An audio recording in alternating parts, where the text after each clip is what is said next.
Can we... Not yet. No, wait, let me explain, alright? Take a second. Can we talk about this? Whether it be the assassin meta, tank meta, support meta, Azir meta, or the tank meta, rotations are what keep this game alive. And I know I sound like a broken record, but having champions take turns in the spotlight due to nerfs, reworks, and item changes makes the game evolve. Can you imagine 7 seasons of Ashe, Jarvan, and Corki? Oh, wait, shit, time out, that's a bad example. Normally, falling out of the meta isn't forever, but in some cases it's bad. Really bad. Some characters get nerfed so hard in-game that Riot headquarters actually eats the character designer who created the champion, leaving room for an overly eager yet incredibly nervous intern to create an entirely new iteration of a character that was once forgotten. And though very rarely those interns get eaten too, looking at you, Coggan Rise, oftentimes this leads to an entirely new demon that will one day be slain as well. Every single thing about new Cho'Gath screams tank. He's a CC-ridden gigantic meat shield who's immobile and nearly impossible to cut down. In teamfights, Cho'Gath is practically a giant roadblock, except instead of running into him, you have to worry about him running into you. And due to the change in Righteous Glory, which makes it give CDR health and armor now, you can expect this tank to turn into a Hot Wheel by his second item. And if seeing a 700 move speed monster sprinting at you isn't enough to make you lie about throwing up so your mother can pick you up from class early, we're just getting started. And before I dive into his strengths, I'd like to say that Cho'Gath's kit is for the most part, how you say, very shitty. I'll explain. Since Cho'Gath's passive is to restore health and mana when he kills things, his jungle sustain keeps him healthy enough to gank forever. The fact that oftentimes he'll come out of the jungle with more health than he had when going in is a problem. His Q Rupture is a knock-up ability that has a 0.6 second delay. But since almost every single laner and jungler right now has a movement spell, landing it is kinda hard. Even Urgot has a dash now, and that boy is a mucho grande. Landing his Q knocks enemies up for 1 second and slows them by 60% for 1.5 seconds after, giving your laner a good chance to skeet shoot and mollywop that ass for 2.5 seconds of CC. Use it to zone your opponents or cut off escape paths so that you can turn a Nasus into Air Bud. His W, Feral Scream, is a cone-shaped ability that makes everyone he yells at shut the fuck up for 2 seconds to let him think. Silencing with this ability before using his Q will make it slightly easier to land. Wow, being yelled at and then knocked up? Pretty sure I've read this hentai.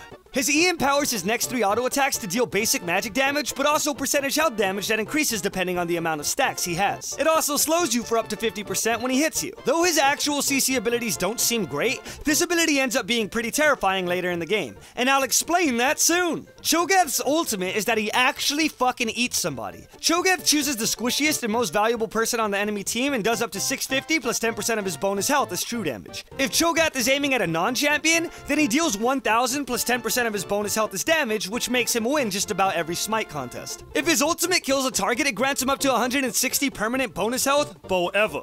Every single time he executes with his ulti, he gets a free ruby crystal from the shop. That's 400 gold every time he manages to kill you. And he will. Also, did I mention that this stacks infinitely? Because it fucking does. Albeit, you can only get 6 stacks from non-epic monsters and champions. Since it stacks infinitely and Cho's E and ult scale off of how many stacks he has, this tank eventually gets the ability to one-shot whoever he damn well pleases. Thanks to the current tank meta, Cho'Gath can do the Locket Stoneplate combo to grant his team a shield that'll negate just about everything. Since Cho'Gath's ultimate does true damage based on 10% of his bonus health, the larger he grows, the easier it is for him to eat your best friend. And since it's true damage, it doesn't get negated by the active on Gargoyle's Stoneplate, meaning if Cho'Gath uses the active and doubles his health, he's now dealing double the bonus damage on his ult. Unlike most characters where being caught out leads to instant death, getting caught out as Cho'Gath is a drawn-out, painful scene in which you have to awkwardly try to trudge away as these tiny, tiny people throw everything they have at you, killing the giant because he's different. The giant cowers in fear, but ultimately accepts that there is no home for him. And though they will never understand that his goal was to feel accepted, hopefully one day the humans and the Yordles change. As he collapses, the monster doesn't scream. He embraces death, knowing that though he was large in stature, nothing can compare to the size of his heart.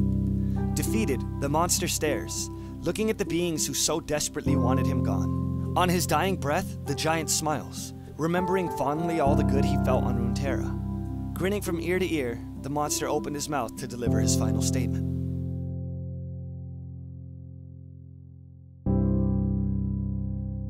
I ate all your fucking friends. Thank you for watching this week's episode of Can We Talk About This? If there's something else you want to talk about, leave it in the comment section below and I'll be sure to get to it. Also, it's my birthday on Monday and I'm not sure if we should do something.